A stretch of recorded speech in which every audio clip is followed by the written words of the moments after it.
meeting. Is there anybody here who can lead us in an invocation? I don't see Pastor Jackson, so I will continue. And then, Enrique, would you mind leading us in the Pledge of Allegiance? You want me to do Everyone, it? please rise. I think Marie would like to do it. Marie, go ahead and guide us. Okay. Dear Heavenly Father, we thank you for allowing us to be here together. Please enlighten our council, our mayor pro tem, to make the right decisions for our community. Please bless our officers. They are in the streets and even in the office. We ask for your blessings, O Lord. Amen. Please remain seated. Face the flag. Remain standing. Face the flag. Place your right hand over your heart. Ready, begin. Flag of the United States. One nation, under God. Indivisible, justice for all. Thank you, Marie, for leading us in the invocation, and thank you, Enrique, for leading us in the Pledge of Allegiance. City Clerk, can I have a roll call? Yes, thank you, Mayor. Councilmember Alejandra Avila. Here. Councilmember Monica Garcia. Here. Councilmember Paul Hernandez. Present. Mayor Pro Tem Daniel Damian. Here. Mayor Manuel Estrada. Here. And City Treasurer Marie Contreras. Here. Awesome. Thank you for that, City Clerk. So at this moment, City Attorney, do we have anything to report from closed session? Thank you, Mr. Mayor. The council considered multiple items in closed session. They took no final action on any closed session items, so there's no reportable action, and that concludes my report. Great. So at this moment, I'll move to adjourn the special meeting. Can I get a second? Any objections? If not, the special meeting is now adjourned, and we continue with our regular meeting. So we do have a proclamation, commendation, and presentation. We do have a gun violence awareness proclamation, and it is going to be presented to Francois Colton. And I'm going to go ahead and invite you all to come up here with me.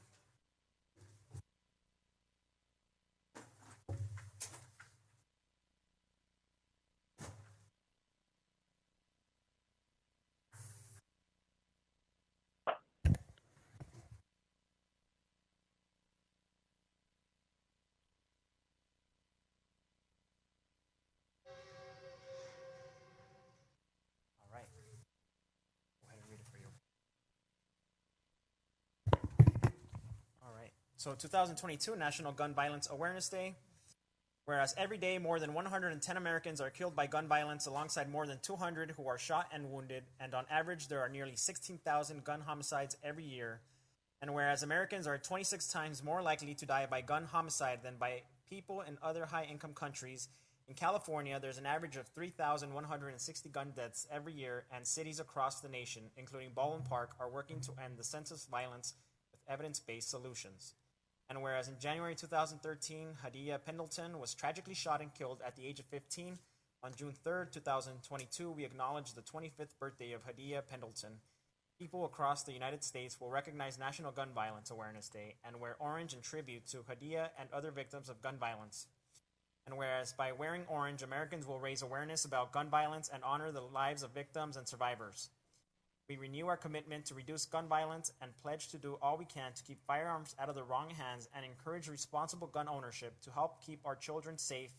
And whereas together we honor and remember all victims and survivors of gun violence and declare that we as a city and country will do more to reduce gun violence across our nation. Now, therefore, I, Emmanuel J. Estrada, Mayor of the City of Baldwin Park, along with Mayor Pro Tem Daniel Damian, Council Members Alejandra Avila, Monica Garcia, Paul C. Hernandez, City Treasurer Maria A. Contreras, and City Clerk Marlene Garcia, do hereby proclaim the first Friday in June 2022 as National Gun Violence Awareness Day in the City of Baldwin Park and encourage all citizens to support their community's efforts to prevent the tragic effects of gun violence and to honor and value human lives.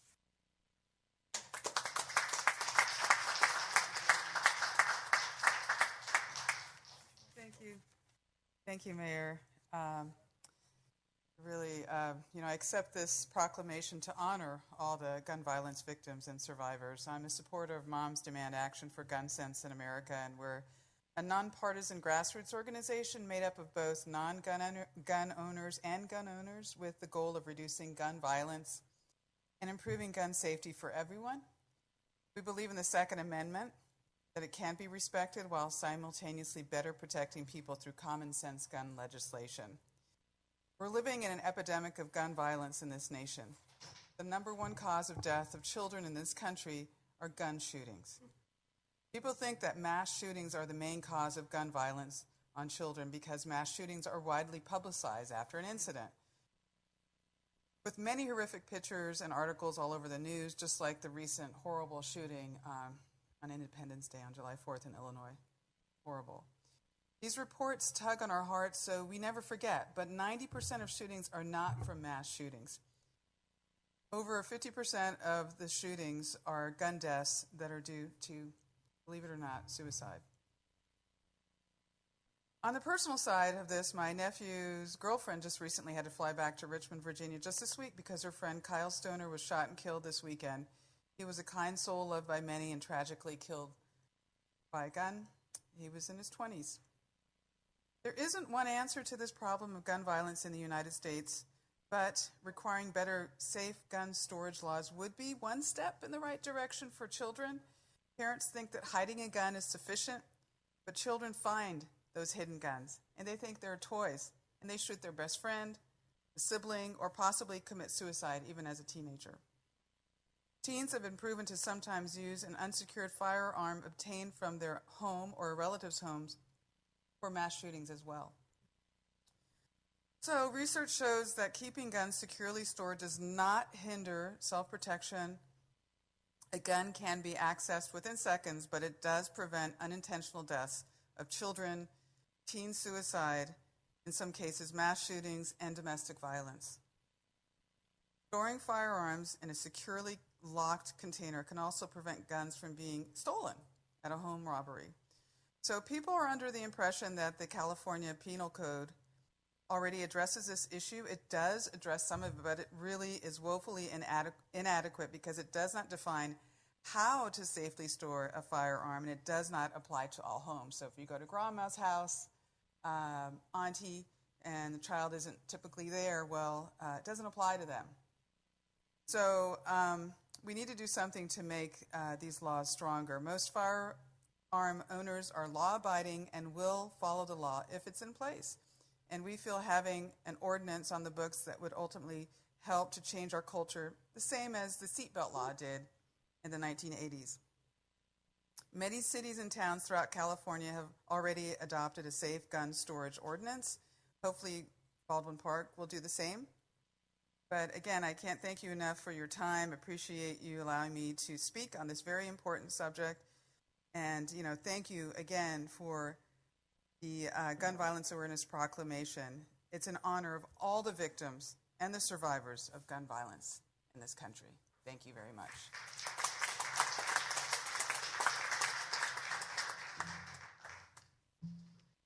Yeah, let's take a...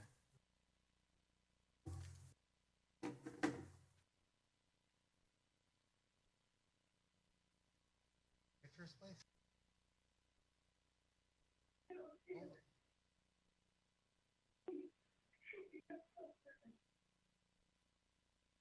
Our cameras?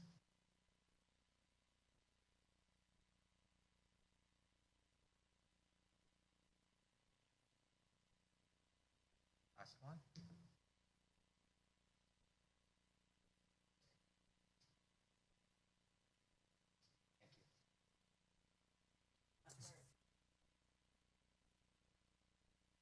Of course. Definitely want to thank you for being here and for advocating for such an important issue. As you mentioned, in Illinois, there was a tragic event which was 100% preventable. And confident that the City of Baldwin Park, myself, and my colleagues stand with you in advocating for reasonable and for reasonable gun control and making sure that that we push for better safety for our children, schools, at home, and in our communities. Thank you, Mr. Mayor. And again, thank you for being here. This issue hits home for us and our family. I've shared this in the past. I had a cousin who passed away because of suicide as a result of a gun that he owned. He was a responsible, gun owner because he had children in his home, but ultimately, because of the mental illness that he was struggling and challenged, he passed away on December 24th on Christmas Eve. So that's a day that lives in our family. It's kind of hard to celebrate, as you can imagine, but that's just one story. As you've mentioned, over 54% of all murders that occur are results of suicide by gun, and that's been increasing over the 5% over the last since 2020. It's increased by 5% since 2019, which is the last available data, and another 24%, I think, based on the 5 years in advance from that. So it's a pandemic. It's an issue that we see time and time, and as you mentioned, the mass shootings, bring the biggest news, but it's the individual shootings that unfortunately add up that we saw here in our city just recently with a young mom and her 6-year-old son that passed away as a result of gun violence. So we're working on that here at a local issue. I know the chief is working on looking at a gun buyback program here in the city, not only at us, but hopefully on a regional basis, so we can remove these weapons off the streets and out of people's homes. Because as you mentioned, they're unfortunately used by mistake or in error by children and by other folks that just should not have a gun at certain periods of times of their lives. So thank you for that.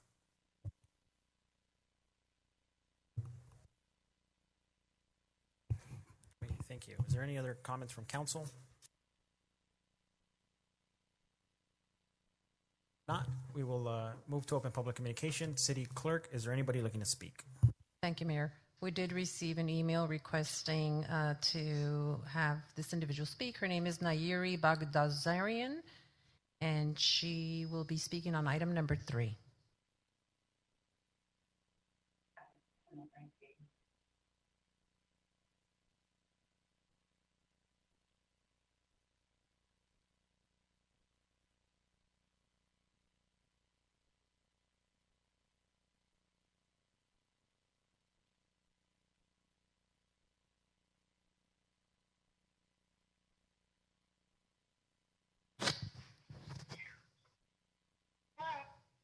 Nayuri, we're calling from the city of Baldwin Park requesting regarding your request to speak at a council meeting. Oh, yes, thank you very much. Do I start now? Yeah, your time will start. You have 3 minutes, and your time will start as soon as you start speaking. Great, thank you. Good evening. My name is Nairi Bagdasarian, and I'm here to speak on behalf of the San Gabriel Valley Economic Partnership. I actually wanted to speak on item 3 on the agenda. So the proposed healthcare worker minimum wage measure is bad policy that leaves out the majority of workers it is intended to help. And since the proposed initiative failed to gather enough signatures, no additional action should be taken by the City Council. However, if the Council does decide to consider it as an ordinance, which we strongly urge against, an economic analysis should be conducted so voters have a better understanding of how this measure will impact the Baldwin Park community. Thank you.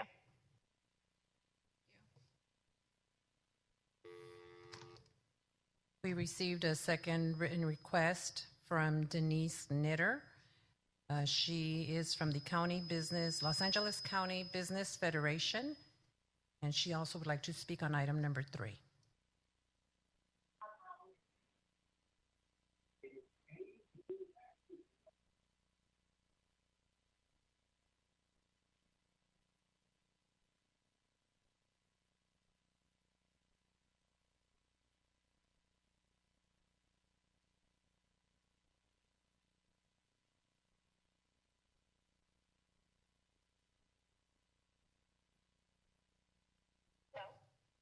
Hi, Denise. This is Lulu calling you from the city of Baldwin Park regarding your request to speak at a council meeting.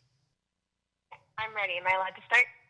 Yes. As soon as you have 3 minutes, and as soon as you start speaking, the clock will start running. Okay. So again, my name is Denise. I'm calling on behalf of the Los Angeles County Business Federation. I appreciate your time.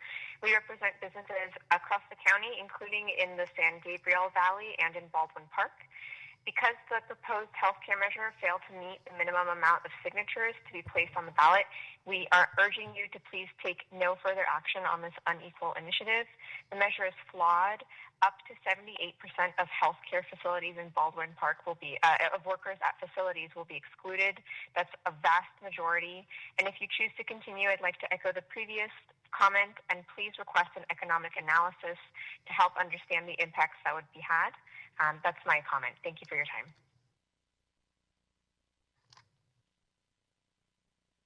The next speaker is Adina Tesler, and she will also be speaking on item number 3.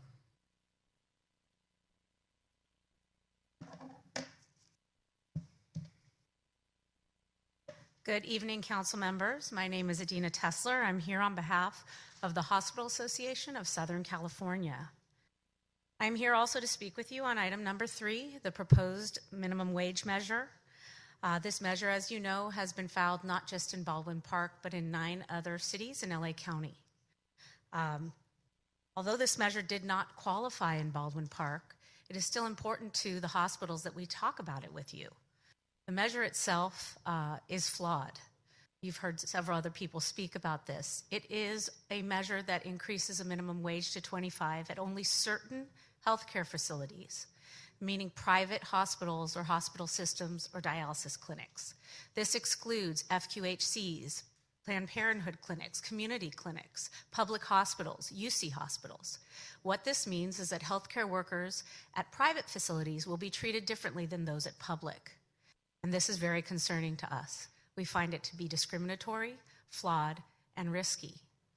As a result, some of the other cities, like Long Beach, have taken the step to look at the measure, understand who it would impact, as well as understand what the economic impact would be. Not just on those hospitals that are being targeted, but how it would impact those that can't afford to increase wages, like community clinics and FQHCs that are being compensated at specific rates by the government. So we urge you, as you consider this ballot measure before you, to look at the whole picture. If you are considering moving forward with an ordinance, to look at the flaws of the current language and perhaps sit down with all the parties involved and discuss what moving forward with something that makes sense, like other minimum wage increases have. We urge you not to take this up as an ordinance without an economic analysis and thorough understanding of how it would address healthcare, not just in those impacted hospitals, but also how it would impact healthcare for the most underserved, vulnerable communities. I'm here as a resource, and HASC, the Hospital Association, is happy to be a resource. We have data, we have members, there are members here in Baldwin Park that would be interested in being a resource to you. So please, don't take action without a thorough analysis of the impact on the hospitals and also on the people they serve. Thank you. Next, we have Catherine Lozier. She will be providing library updates.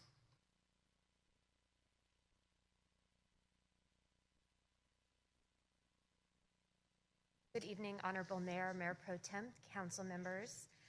The library is in full swing this summer. We have our summer discovery program for individuals of all ages. You can participate by in person and online by reading 3 books and then participating either in activities, and we have lists online, or continuing to read. For adults, you get entered into a drawing, and one of the grand prizes is a Kindle Fire. For children, they can come in and get immediate prizes in the form of books or other small prizes, and can also be entered into drawings throughout the summer. We also have free lunch at the library Tuesdays through Fridays from 12 to 1. Children and teens can receive a free lunch. They don't have to be present. Parents and caregivers can pick up for family members at home. And then we do have some in-person programming this month. One special one's happening this Saturday on July 9th at 3 p.m. An organization called the Plant Plug will be coming to talk about gardening with kids, specifically food gardening, teaching them about how to grow crops, especially here in the Los Angeles County area. And then they'll be getting their own garden to take home and make. And then we also still do have some virtual programming for adults this month. The LA County Library is partnering with the LA County Office of Small Business fairs for 2 programs for those who are interested in developing their business. On Tuesday, July 12th at 1:30, there'll be a program teaching people how to take their hobbies to online business. And on Tuesday, July 9th at 11 o'clock, there'll be a workshop on how to write your business plan for your business success. So there's a lot to see and do at the library. Feel free to stop in and visit us. Visit us online at lacountylibrary.org. And you're always welcome to call us for information via the phone. Thank you so much. Have a great evening. Mayor, those were all the written requests that we received. Great. If you're looking to speak and you didn't fill out a card, now is your time.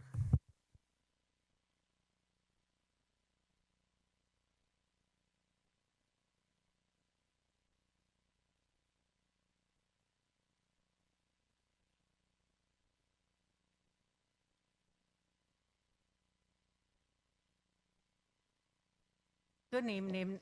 Leslie Brito, Kaiser Permanente employee, SCIU UHW active member, Baldwin Park resident for more than 30 years.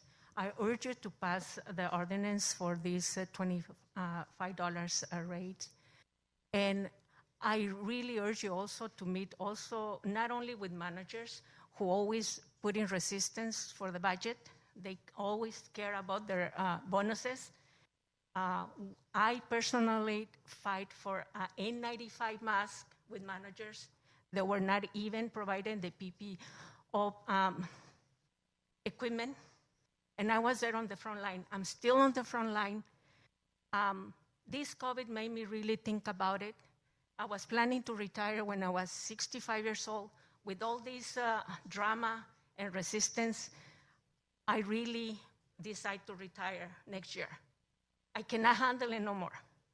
So please, I urge you to, yes, meet with managers, but make sure that you add labor people who's on the front line, who's risking their life every single day, and managers is hiding on the office. When we try to talk to them and talk to them about what's happening, they hide.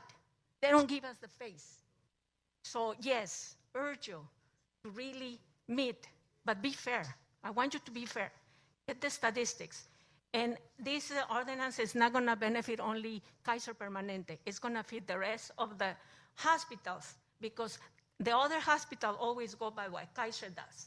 We're number 1 on healthcare, and they always see us as leaders. So shame on those that are urge you to not pass this ordinance because I'm very sure that now that you go to the store and you buy 2-3 stuffs, I never check on my bill. And now I had to make sure that I pay $100 for 3 items. Gas prices are up, and we're still working. I'm still dealing with all this drama and disease that is still there. So please, if you really care about your community, if you really care about these employees and your people, pass this ordinance. Thank you very much.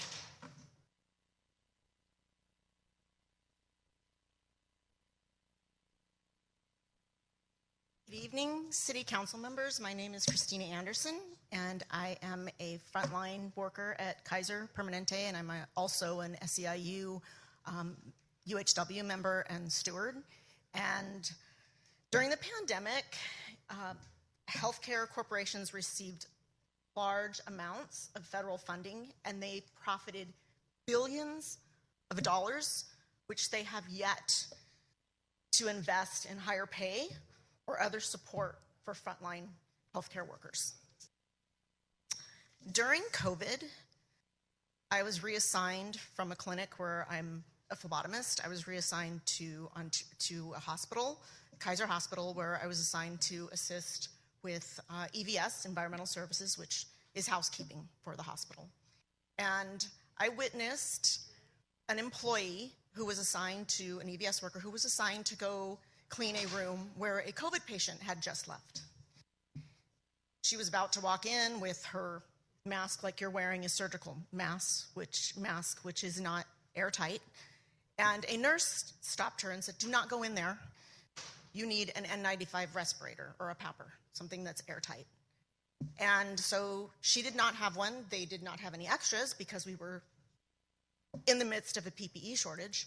And so she called down to her EVS supervisor, and the EVS supervisor, explained to him that she could not enter the room. And the EVS supervisor said, "The nurse is not your boss. I am your boss, and you need to clean that room, and you need to go clean the room. You need to do your job." So she persisted to stand her ground because she has a family, and she has her own life and her family and her safety to consider. So after going back and forth, the EVS supervisor said, "If you don't clean that room, I will come up and clean it." So she allowed him to come up and clean it. When that EVS supervisor came up to clean it, he had his full PPE, including an N95.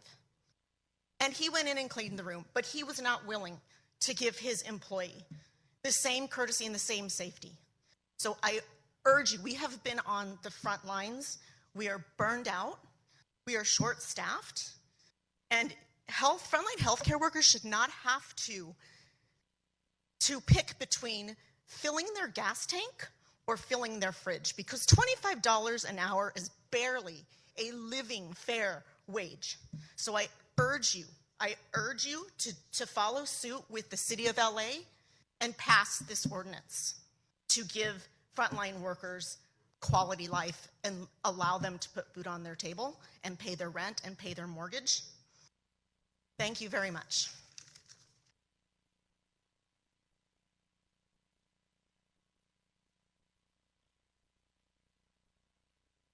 Good evening, Mr. Mayor, Mr. Mayor Pro Tem Online, members of the City Council.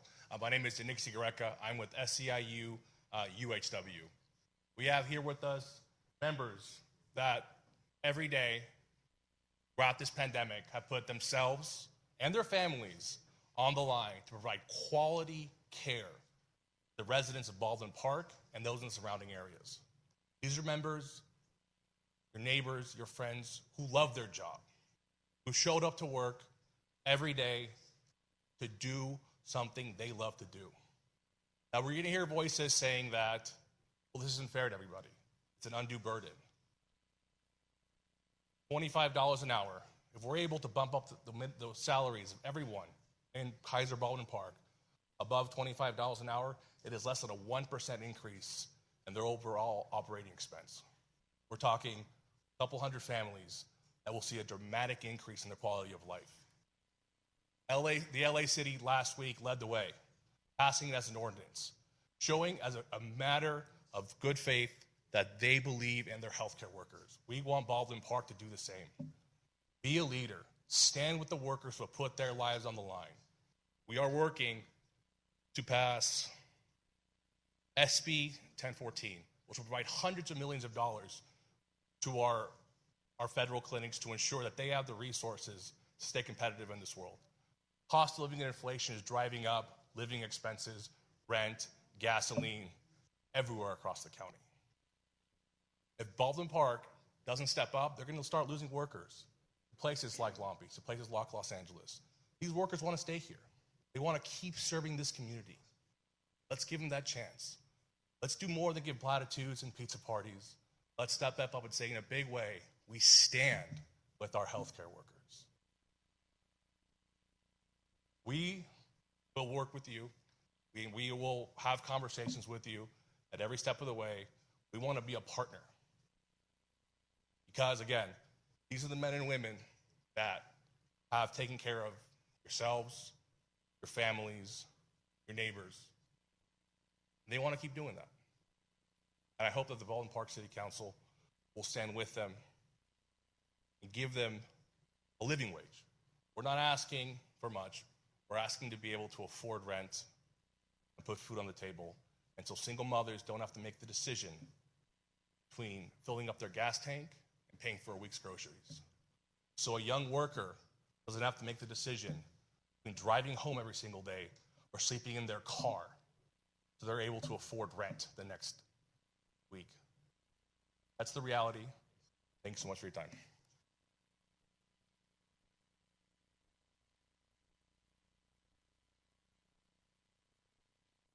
Hello, Mr. Mayor, councilmen, people.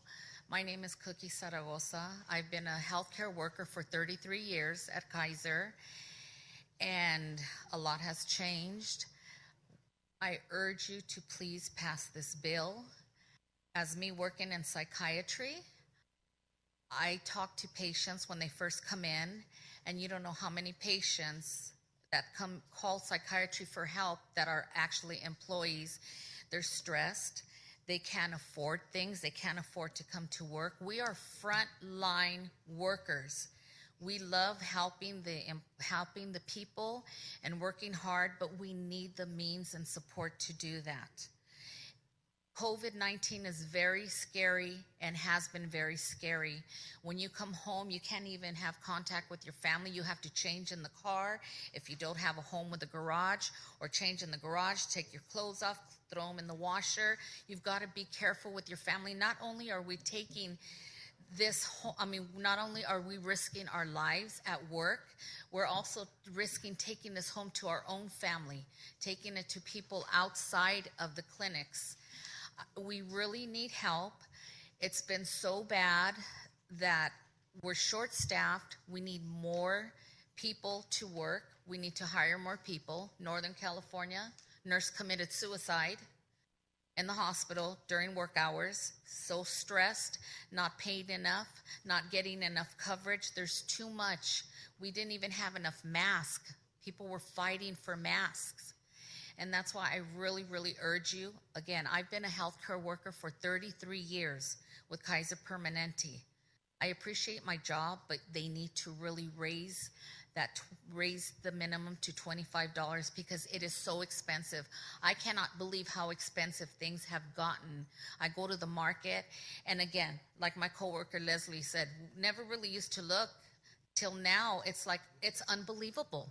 Things are going up almost twice what we normally pay, and we urge you, we really, really need the help. We need the healthcare workers to be able to pay their rent, pay their bills, feed their children, take care of themselves, people that drive a long way, that they don't have to sleep in their cars. People cannot afford food, gas, etc., electricity, whatever needs to be done. So again, I urge you, I truly, truly urge the people, urge you to please pass this and help us, help the healthcare workers, because we are the ones who are helping you when you become sick, and unfortunately, if you have to go to the hospital, we're the frontline workers to help you. Thank you.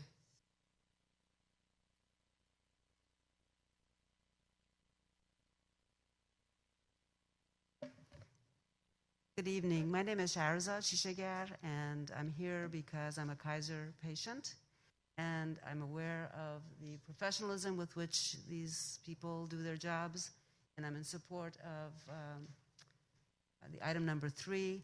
Hopefully you will pass it, because our nurses and hospital staff deserve all the help they can get. $25 an hour is what, $48,000 a year? That's before taxes. I think they deserve that. So thank you very much.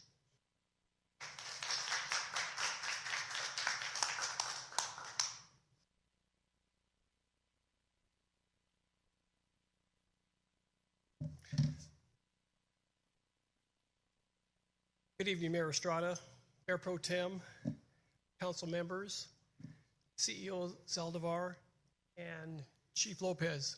My name is Eugene Ramirez, and I am your new acting assistant fire chief for the city of Baldwin Park, which I also cover other cities within this area. I am just here to formally introduce myself. I'm looking forward to working with every one of you, and I come to you with 37 years of fire service. And if you have any questions for me, I'll try to answer them to the best of my ability. If not, I'll let you continue. Thank you. Thank you. We will definitely reach out to you.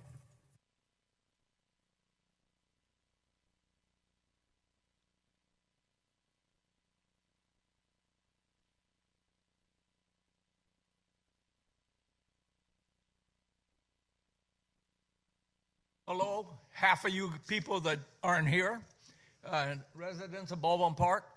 CEO, your petition for the tax thing is all false information to the public. I went to a meeting in De Anza, and the gentleman that was presenting it showed in his laptop the maximum tax, so claimed, 20%. I asked him, where's the 80% go? He didn't have an answer. So technically, neither what you or the lawyer or whoever else really wasn't representing properly to the city residents. You guys never mentioned 80%. You only mentioned 20 or 10 or 6 or 5 or whatever it was. I asked the gentleman that was there, excuse the expression, I'll say it again, I called him a liar. After the meeting, I could see him standing up, coming right at me. And he told me, you can't call me a liar. He says, I got all this proof. So I told him, you give me $1, I keep 90 cents, I give you 10 cents. Nobody knows where the 90% goes. And he just looked at me. Finally, it dawned on him, yeah, you're right. Where does the rest of that money go? Well, I don't know if you guys have a secret bank account somewhere in Switzerland or something like that, but you all, I know you don't understand English, work for the city residents. So when you give us information, it should be correct, not half correct. To this day, you guys had what? A whole month of meetings? You should do those all over again because you misrepresented that BP Baldwin Park thing. The lawyer should have told you guys, wait a minute, somebody's going to catch on that 80% is going to go somewhere that nobody else knows where it goes. It was so convenient that he showed me his laptop, and I told him, it's wrong. I said, you're lying to us. Have you ever seen the state, city, or even the government collect only 10% or 20%? No, they take 100%. So this BP that you people want to pass, you should redo it and represent it like it should be told, where all that money goes, not where only 20% goes. Your time is up, sir. As far as the city council goes, Your the time people is up, that sir. aren't here don't deserve to be working here. Your time is up, sir. We didn't vote, excuse the Brown Act, which is trash. Mr. You Lee, your people time's up. don't have the right to stay home and try to represent us. Your time We is up, ask, sir. as voters, you're lucky that guy throws me out.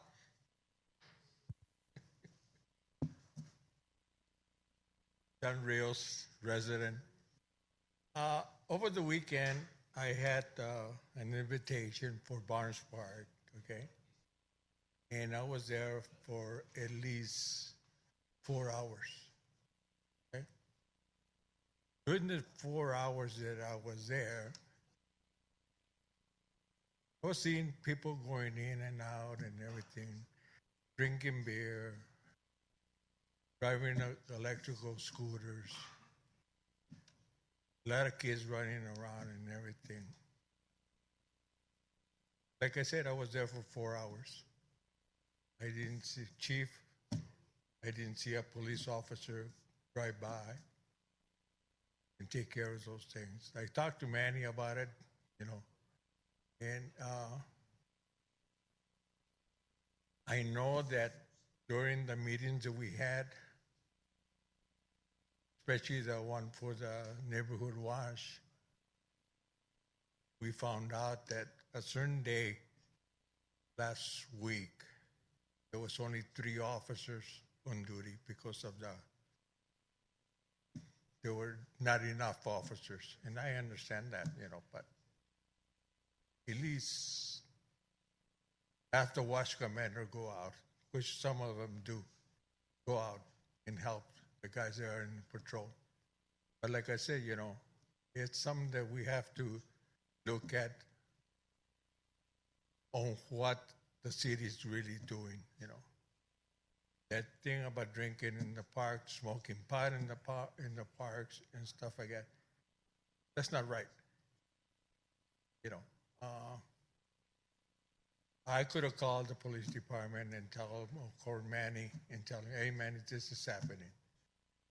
But I decided not to for the simple reason that I understand that our police department is understaffed for one thing. I spent some time in my house, even yesterday, last night. I didn't go to bed until around 5, 6 o'clock in the morning, because there was a person that I have a restraining order going back and forth. I already talked to the chief about it. He's going to follow up on it. But those are the little things that the community understand. It's like the neighborhood watch was probably around 25 people in there. Okay? Sunday we didn't have on the other meetings with the tax. Okay? That's all I have. Thank you.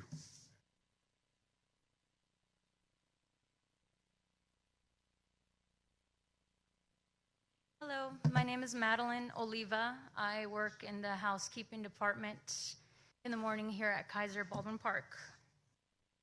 I am urging you to please do pass this for us. I am struggling. I love my job. Kaiser's been my dream for such a long time. I'm an on-call, so I don't get enough hours. I live in Ontario, and I drive all the way here. And I have a 7-month-old baby, okay? I work with blood. I work near COVID patients with diseases that I'm scared to bring home to my 7-month daughter. I'm struggling. I've broken down to my family about how much I've been getting paid. And of course, everything is high. Inflation, food, gas, everything they say, it's true. I just hope you guys have a heart, okay, to pass this, because I love my job. Even if I'm a housekeeper, I enjoy working there. But I'm not getting enough hours, which means I'm not getting enough pay, and I'm struggling, but I don't want to give up. I love Kaiser. It's been my dream job. So just please help pass this. Thank you.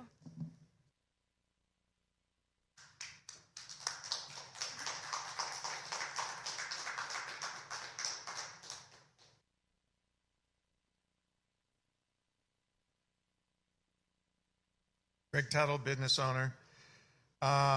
With the Kaiser Permanente thing, I have no clue why City Council is sticking their nose in the minimum wage. What about all your COVID people, all your workers over here at Parks and Rec that was serving out food during the COVID thing and everything? You going to jump in and give them $25 an hour? I don't think so. You people need to stay with the city business and not with other businesses. You're not going to tell me, you're not going to tell other people how to run their businesses. This is not right. And if these people don't get enough money, they either work 2 jobs or they get a different job and an education to go along with it. To sit there and go that these people need more money because they love Kaiser is wrong. They want to go to Kaiser and complain. That's exactly where they ought to go. That's their employer. The city is not the employer. Now then, back to the sales tax. What a joke. We had about 8, 10 meetings, 15 people, maybe 20 showed up. The biggest show out was a senior center. And the thing is, the seniors all got it. You raise the taxes up in the city, it's going to cost them around $120 more to live. Are they going to write Joe Biden and tell him send them more money for Social Security to pay for that because they're on a fixed income? I don't think so. The blame on gas and food and all this stuff has to go with the administration that's running this country now, and it's a stupid, sick administration. We got a dementia president, we got a sick vice president, and you people don't understand. We need to clear this. I can't blame you on this stuff. But the thing is, we need to clean up that administration. We need to get rid of them.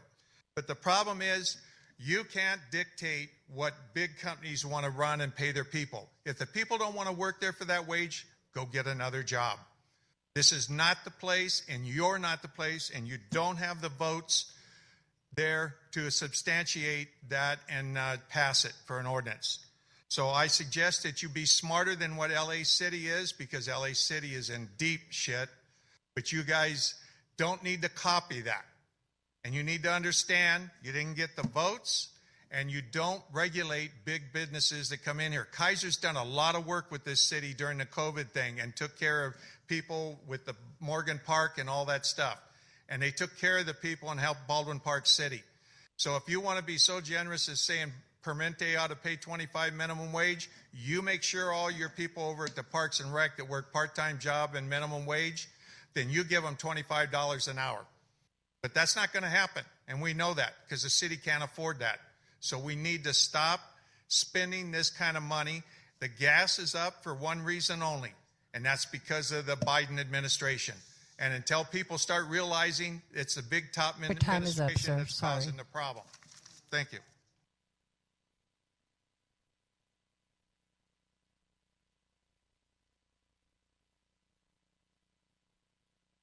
Hi, my name is Carla Garcia. I've been a healthcare worker for the past 25 years. It's unbelievable what I'm hearing here tonight. It's actually disgusting. Because I'll tell you one thing.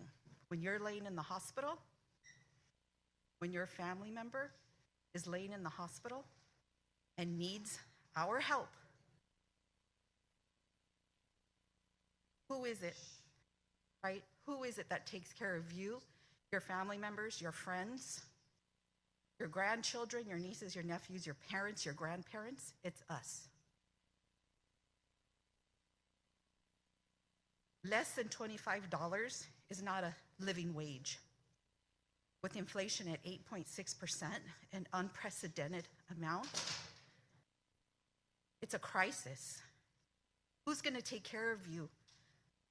Since all the healthcare workers are getting burned out, they're not getting paid what they deserve to be paid.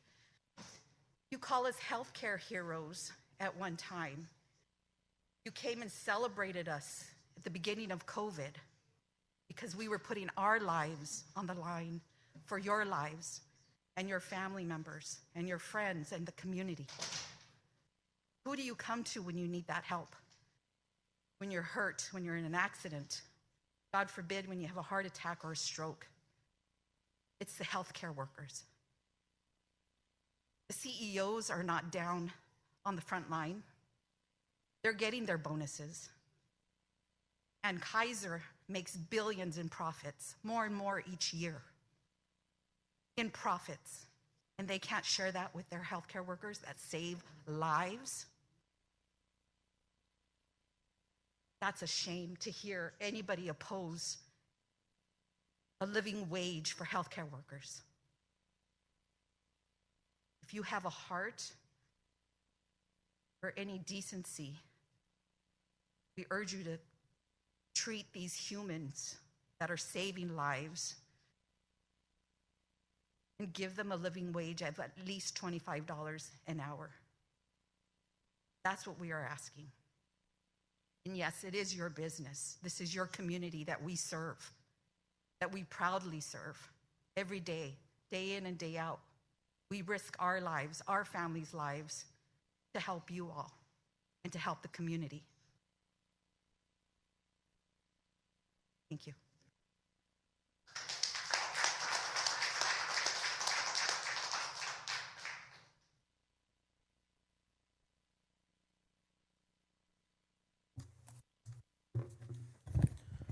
Thank you. Seeing that there's nobody else looking to speak, I will move to close public communications, and we will move to consent calendar. So we have items 1 through 6. I would like to pull item 3 and 5. Is there any other is there any other items council would like to pull?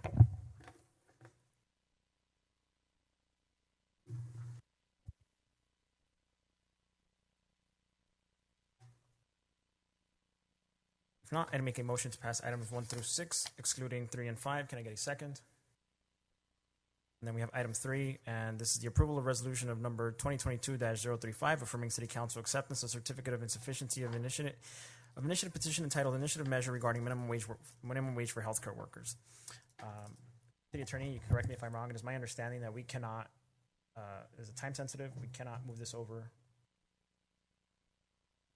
You are correct, Mayor. It is time sensitive. It's really just a ministerial act that's required by the city. What has happened is a private entity has provided signatures to the city to put an item on the ballot in November. They had to have a certain number of signatures in order to put that on the ballot. If they did get that number of signatures, the city was required to certify that and put it on the ballot. They did not get the proper number of signatures because the registrar of voters looked at all the signatures and determined that they were almost 200 votes shy. So the city is now required by law to certify that it was insufficient. So this is nothing that the city has done or not done. This is just a requirement by state law to either certify it as sufficient and put it on the ballot, or certify it as insufficient and it won't go on the ballot. But that's all you're doing here today, and it is required by state law, and it's time sensitive, and there's really nothing you can do about that. Right, thank you. And I think that with that being said, I think that it is important that we do take up this conversation and at the very least consider both sides. Kaiser is a great neighbor, and Mr. Tuttle kind of touched on it, and we are aware of that. Kaiser made things possible for us. When the county wasn't able to bring in a vaccination site, Kaiser brought it in, and Baldwin Park had one of the most active vaccination sites in the county. However, beyond Kaiser, beyond the image of Kaiser, beyond the logo, behind the image of them, behind the brand recognition is a team of workers. And the reason Kaiser is able to do that is because of the people that work for Kaiser, the people that represent Kaiser, and the people that make Kaiser's mission statement possible.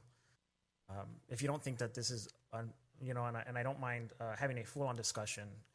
We don't have any public hospitals in the city of Baldwin Park, so I don't think that really meets the criteria. But if that's a conversation that we need to have, then we can figure out how we make this a more level playing field rather than not giving anybody anything. You are right. People are hurting. People are struggling. The wages aren't enough. When people were fighting for $15 minimum wage almost 15 years ago, and although we keep that fight for 15, that's long gone. And people are not able to afford to live in the cities that they serve, and that includes our essential workers. And it goes beyond just the nurses. It goes beyond the people with degrees and the people that are certified in those facilities. It goes to people like people in EBS. The lady that spoke being on call. If I'm not mistaken, if you want to work for companies like EBS, you need to be an on-call employee before they put you in a full-time position. So you are sacrificing yourself to be able to have a good position and a full-time job where you get benefits and you get represented. So, there's a lot to this discussion that isn't being said, and I'm sure on both sides, but it is a discussion that we need to have. And you are correct. And if we all remember, in 2020, I think we were all unaware of what was going on in the country and in the world. We were going through a worldwide pandemic. Everything shut down, and you're right. There was no PPE mask. There was nothing for the residents. We were using cloth masks, right? And I know that even medical facilities didn't have enough. And just I think a little less than a year ago, Kaiser Baldwin Park came out on the news, and I think we made it to the Atlantic, which is a pretty recognizable news outlet, and that was because you were overloaded with workers, right? And you are right. For the past 2 years, we have hailed you all as heroes, and not just you, but city staff and everybody else. And of course, to Mr. Toto's point, we actually did take care of our staff. We gave them a big bonus, a $5,000 bonus without any strings attached. And I think that many of you got a bonus with strings attached, and it was a contractual obligation to stay at your job for a certain amount of years. And that's not a bonus. That's not a gift. That is a gimmick. And yeah, we do need to have this discussion. I agree with you wholeheartedly, right? I know, I saw it firsthand. Yeah, people that were working for EBS were going into these facilities, and they were cleaning up. Janitors, people that were making a couple of dollars more than minimum wage, were going into these facilities without the proper equipment and cleaning up after everybody else, and having to go back home to their family where they could potentially spread it to working class communities and people without the proper access to healthcare. Yes, this was a disadvantage issue, and it continues to be one. And I agree with you, every single one of you. I saw it firsthand, not just as mayor, but also as somebody who has essential workers in my family. And I understand where you're coming from. So I do believe that, yes, we have to pass item 3 today, but I do believe that this is a discussion that does have to continue. And we have to look around, and we have to get ahead and really put our money where our mouth is. We said you were essential workers. We said you were heroes. We said you took care of the community and you kept the economy running, you kept healthy options available, and you kept these resources alive, then yes, you do deserve recognition, and it goes beyond having a hero's work here sign. But I will go ahead and allow council to make any comments. Mayor. Yes, Councilwoman Avila. Thank you, and I won't go too far into it because I think you touched on almost everything I was going to say. And I'm glad that the attorney clarified what item number 3 really is. It has nothing to do with voting yes or no on your increase. It's just to verify that we did not have enough signatures on your initiative. Back onto what the mayor said. I saw what you did. And like the mayor said, you were our heroes. We came to you because we needed your help. I see that. And it makes me want to cry because I had to take my daughter there when she got COVID. And I saw everybody that worked there with a smile on their face, with a good attitude. By looking at you, I didn't think that you were worried about your safety because you didn't let us see that. You worked and you did what you had to do to make sure that we were taken care of. And it wasn't an easy situation. I worked for a school district and we shut down so that we wouldn't be exposed. We were able to work from home. The city did the same thing, but you had no choice. You had to be at work because you needed to feed your family. And like some of you said, because you love your job. There is a lot of conversation that needs to be had here. There's always two sides to the story. And I want to have those conversations with the full team. But do understand that I know where you're coming from. And I know Kaiser stepped up to the plate. And you are Kaiser. Not just the doctors, not just the nurses, not just the administration. You are Kaiser. I worked for a hospital, not Kaiser, but I worked for a hospital for about 10 years.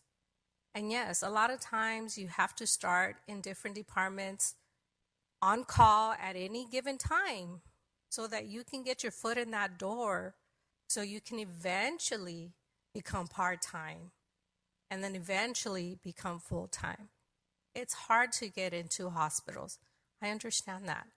And I understand all the work that you have done for us and that you continue to do because the pandemic is not over. And it is appreciated. But we are going to continue those conversations. The conversation has not ended here.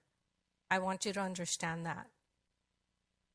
We will continue these conversations and look further into, but just understand that this item 3 is not to vote yes or no on your wages.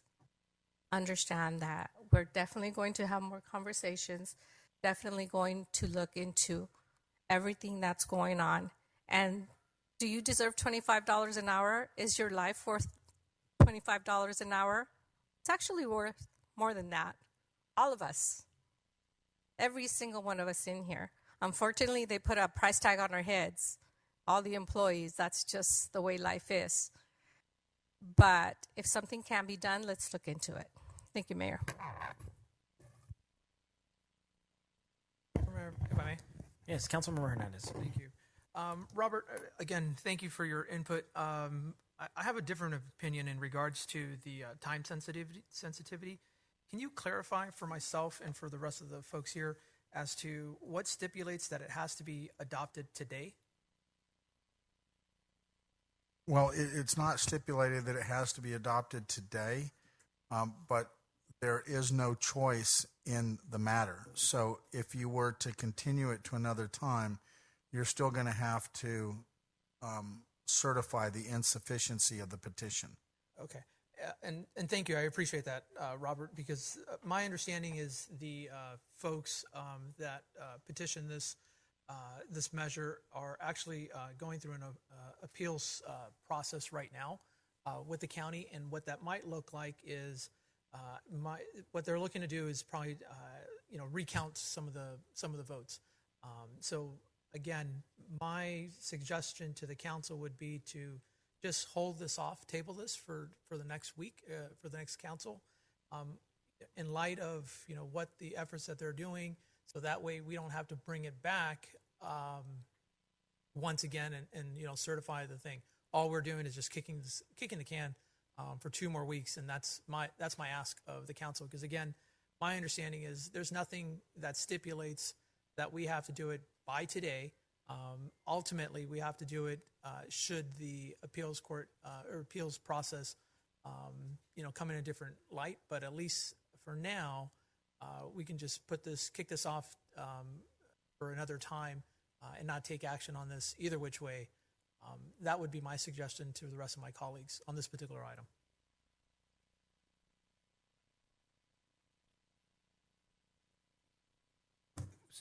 So, Councilmember Hernandez, to weigh in on sort of the totality of the decision or the action that is being asked of council.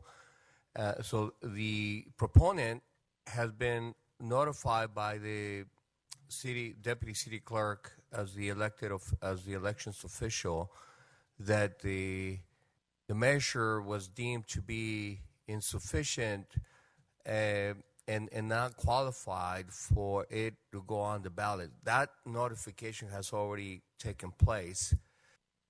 The proponent, as you indicated, is going through a review process. The proponent also has the option to appeal to a court of law, for which there's a time sensitivity as to whether there's a determination in the court of law prior to the deadline of August 12th, I believe, which it has to be fully known by the county registrar as to whether this will be reversed and added to the ballot. So that's the time sensitivity. But as far as the determination with regards to the city and the county having found it to be non-sufficient, that has been made. So it's more of a receive and file for the city council. But yeah, you also have the discretion to not take any action on it today. No, and I appreciate that again for that clarification. I don't disagree that process whatsoever. My only suggestion to my council is, as our CEO just mentioned, is to table this item in lieu of some third-party activity that's happening. Because again, should that prevail either which way, we'll have better clarification, and more importantly, ultimately the voters will have a say in that decision in this regards as they were petitioning originally. So again, my suggestion to council is to just table this for the next 2 weeks. It doesn't preclude us from the actions that our great esteemed deputy city clerk and clerk have already conducted. It's just a matter of just waiting for a few more weeks until we actually approve the resolution decertifying this measure. Should that be the case? I have a question. Oh, sorry. Please. Thank you. So let's say we were to wait and the outcome is still the same and we approve this tonight. What would happen then, Lulu? Thank you, Councilmember Avila. Mayor and members of the City Council, this indeed actually is ceremonial. The decision has already been made, and the only way this can be overturned is if indeed the proponents file an injunction against the city, take us to court, and then there is possibly a jury or a judge that actually deems the signatures sufficient. They need 187 signatures, and I do want to provide data. So we met with the county and the proponents on Thursday. The required signatures to qualify was 3,496. The signatures that qualified were 3,309. The signatures needed to overturn is 187. We conducted a review for the number of signatures that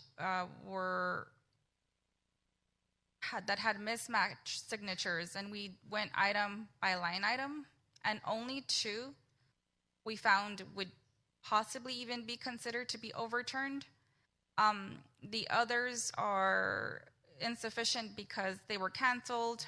There was a fatality. There was no address, not registered, out of district, invalid registration date. So quite honestly, we can table the item, but the decision has ultimately been made. And the only way this could be overturned would be at a court of law, which, can be filed at any time. It doesn't have to be filed by August 12th. It can be filed, past the August 12th deadline. The August 12th deadline is to ensure that this goes on the November ballot, but they can file at any time. But we wouldn't make the November ballot regardless. No, so it's sort of like a recall. If they were to recall any of the officers and we found that the signatures were insufficient, it's dead in the water. There's no further action to be taken. Yeah. Thank you.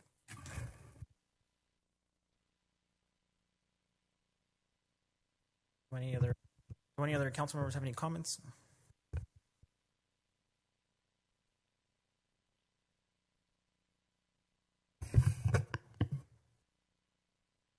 So, Mayor, I have a question. Yes, Mayor Pro Tem.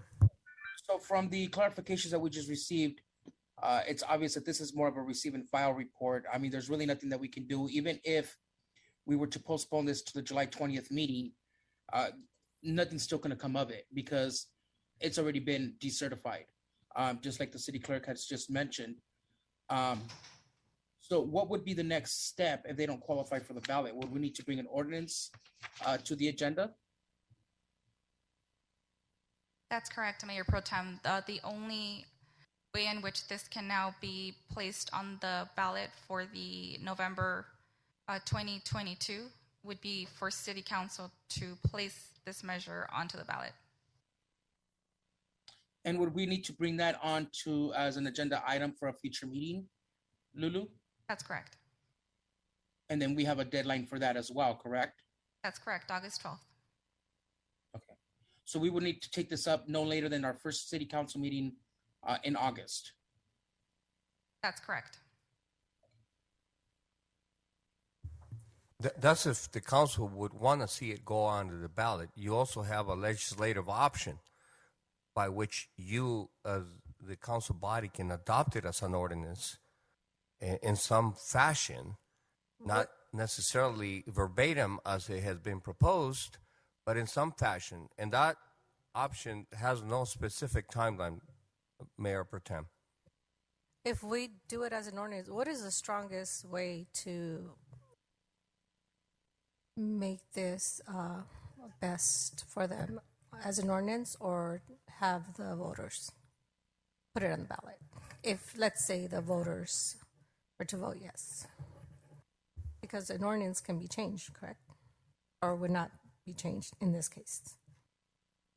Right, so an ordinance can be amended, but if it's taken to the voters. It can't. So Unless it's this taken to the group voters can pass an ordinance, but it can be changed. That's correct. And if it goes to the voters and they pass it, it can't be changed unless it goes to the voters again. Correct. So there's a big difference. So keeping in mind that we have other ballot propositions on the city ballot, we have the cannabis, and then we have our sales tax and potentially term limits.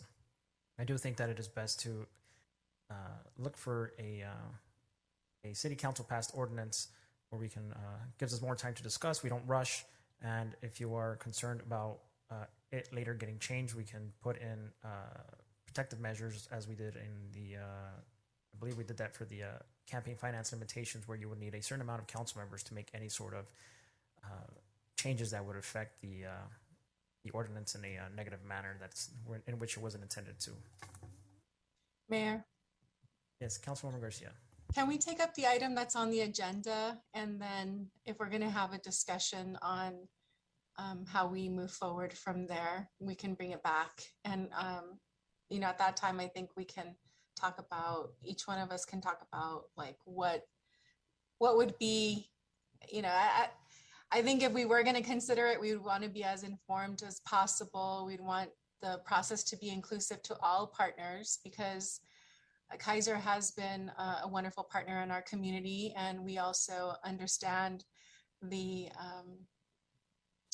plight, if you will, of the healthcare workers.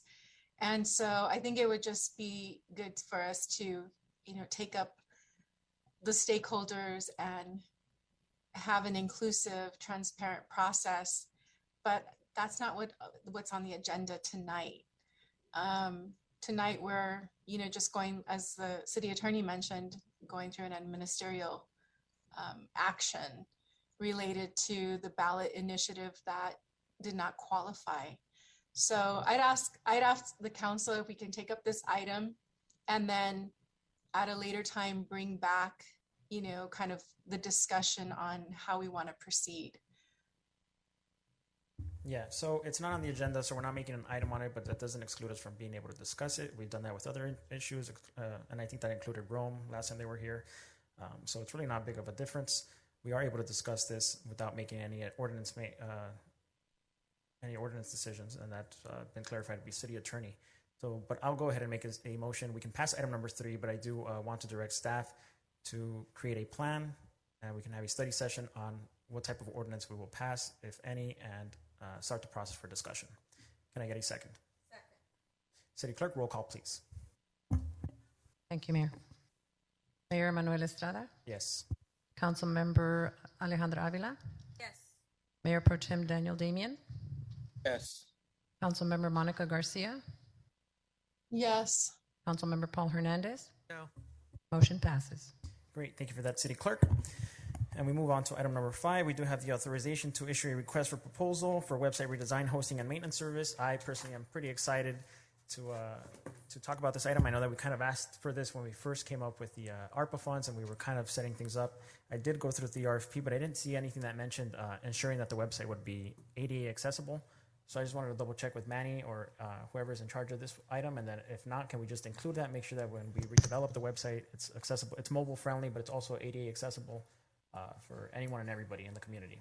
Yes, sir, Mayor. That's a great question. We will make sure it clearly articulates it is ADA compliant. I want to make sure that we've incorporated and share with the City Council and the community. We have incorporated best practices throughout the United States, especially California. So we will make sure it incorporates ADA compliance. Thank you. Great, thank you. So if there's no other comments, I'll make a motion to pass item number 5. Can I get a second? City Clerk, roll call, please. Thank you, Mayor. Mayor Manuel Estrada? Yes. Councilmember Avila? Yes. Mayor Pro Tem Daniel Damian? Yes. Councilmember Monica Garcia? Yes. Councilmember Paul Hernandez? Motion passes. Great, thank you for that, City Clerk. That is all of our agenda for today, and I do have some communications that I wanted to add last minute. I did want to talk about directing staff to connect with the Department of Mental Health and get our staff to be trained in mental health first aid. If I'm not mistaken, it should be easily provided through the Department of Mental Health from the LA County. An 8-hour course.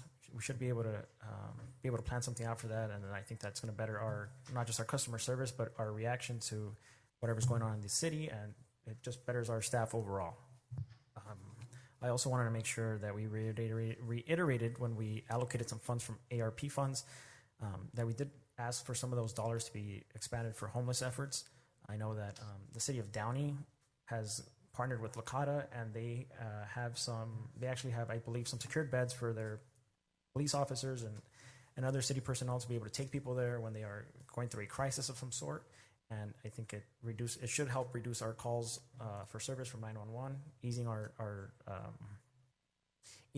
easing efforts on our police department, and also bettering our service, our call to service, and expanding through there. And not only that, but making sure we're looking at the legal side of homelessness, because it is complex, and going from there. And then last, I did want to ask if we could reach out to the county and ask them to do some maintenance on the Emerald Necklace. I kind of passed through there for the last couple of days. It is getting a little,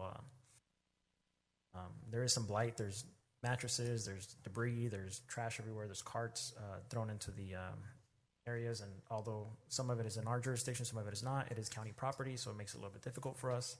But cleaning up that area, I think overall will help us and the county. Mayor, Yes. if I may, I'd like to request that the council close tonight's meeting in honor and memory of Jose Manuel Solares. He was a longtime resident and business owner here in Baldwin Park. And sadly, I found out the other day that he passed away in March. His business was the Yum Yum Donuts on Main and Los Angeles Street. I'm sure a lot of us are familiar with it. Mr. Solares came to the United States from Guatemala to seek a better life for his young family. He found success in the bakery business, particularly in donuts, but never forgot his roots. He eventually was able to bring his entire family to the United States and assisted other family members who also made the long trek to the United States to find success. Now, once he succeeded in owning his own business, he was always cognizant of the needs in his country and would sponsor children's programs and other programs that help those less fortunate. He was a very giving and compassionate human being that I had the pleasure of meeting, and he leaves behind a lovely wife, a hardworking woman, and 4 grown sons and daughters, all of them who work at the Yum Yum Donuts. I invite you to visit there, especially in the mornings. They have what's called gallinitas. It's actually derived from Guatemala. They're delicious. They go great with coffee. I brought some to the staff here at City Hall, and I think they're addicted to them now. And so they're just wonderful people, beautiful people, loving people. And I told his wife I was really sad to learn of his passing and that I would ask the council to close tonight's meeting in his memory.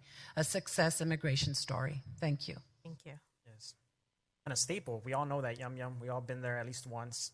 I've stopped by there when I used to go to Santa Fe, which is now the Baldwin Park STEM Academy. But it's very sad to hear that people are passing, but it's always important that we remember their legacies and share their stories with everybody in the community so that we can share success stories and show people, that our community is diverse, vibrant, and successful.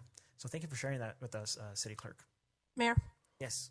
I want to extend a thank you to all the staff that helped put together the 4th of July event. It was a wonderful event. It was very different to have it on an off day. Nevertheless, it turned out very well.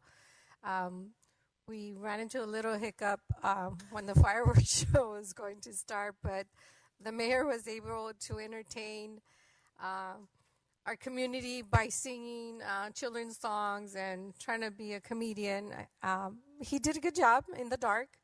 So thank you, Manny, for all the work that your staff did putting that event together, and thank you to the police department that was there working tireless hours. I know they are working double shifts, and I thank you.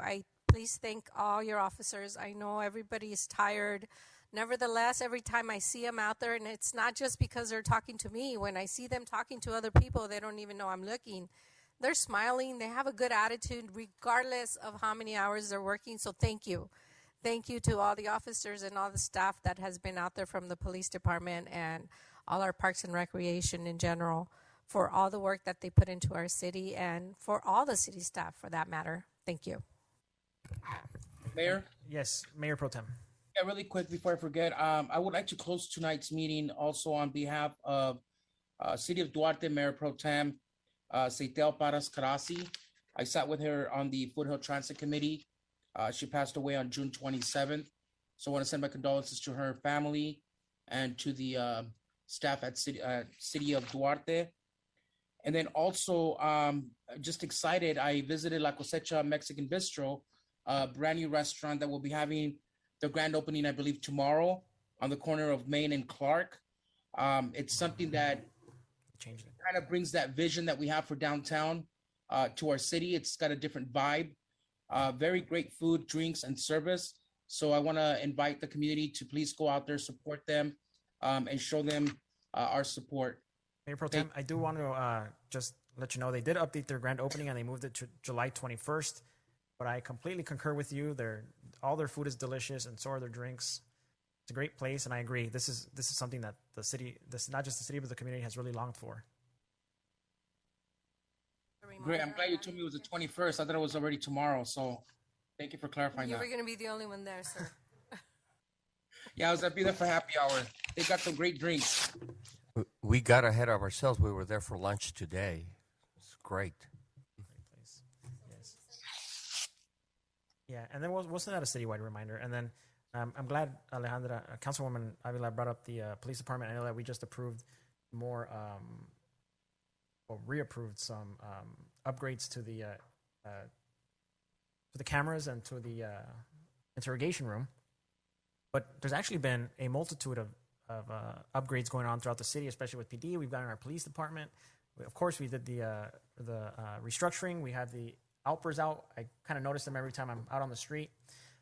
We have our newly designed police cars. We have a lot of the new equipment coming in. I think it would be nice if we do APR and highlight that for our police department so the community knows the many investments that are being done in public safety and the restructuring of our police department. So does anybody have any more comments, questions, concerns? If not, it's 8:40. Everybody, I hope you enjoy your nights. So I'm going to move to adjourn the meeting. Can I get a second? Second. Any objections? If not, good night, everybody. Good night.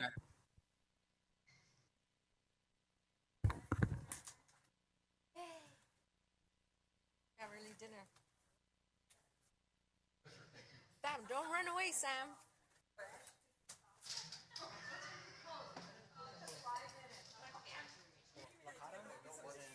Springs. I was going to ask you about that. It's in Santa Fe Springs, and they have a crisis team.